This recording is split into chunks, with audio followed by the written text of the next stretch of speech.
exciting doing these interviews the last month because it's been a lot of midwives that are older in years of experience, and a lot of them were trained on the farm. Like, it was just organically happened that way. But you could hear a very clear delineation of the ladies that were extenders of the farm. They would go to these little pockets all over the US and they would do paramedic, they would do all these other services out. It was the community aspect. There was a very clear theme for the midwife extenders out of the farm. So how do we revive that again? Like, I feel like we get so pigeonholed when we're like, you either pick a midwife or a doctor versus let's just step back a little bit.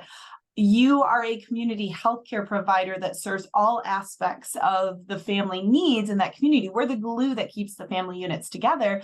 How do we shift like a stigma and a culture that's went this direction back that way?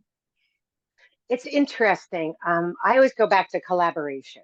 Mm-hmm. We have to get out of that us and them narrative, which is so antiquated at this point, with the amount of information we have of how to be better communicators, I think. Mm-hmm. So the more we collaborate as new midwives coming up in the community, I always encourage newer midwives, let your face be seen by providers when it's not an emergency. Go, if you're getting concurrent care, go with your client to an appointment and introduce yourself, because you're just there to learn more and connect. Right. And every opportunity you have in the community, make those connections so that they can communicate with us and have curiosity. And what I learned to do is let me get training everywhere. Let me get EMT training. Let me get dispatcher training. Let me get training in how to do trauma recovery work. So always going within the community to get exposure mm-hmm. and more skills beyond, because we all come out with the same basic midwifery skills and basic, I think, herbal knowledge, things like that. But what do we expand upon with that? I personally love doing births. I attend deaths. If it's a child who I attended their birth, I'm probably going to be at their death. Yeah. And I love that people think in terms of, I'm now going through this huge initiation in life. So I'm going to go back to the person who was with one of the biggest initiations, which was my midwife, and trust her to hold those pieces with me.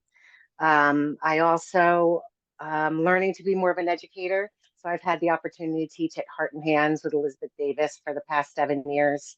I raise and train service dogs, which gives me opportunity to do crisis call outs in the community, in the high schools, when we have traumas and deaths. I trained as an EMT. I am a law enforcement chaplain.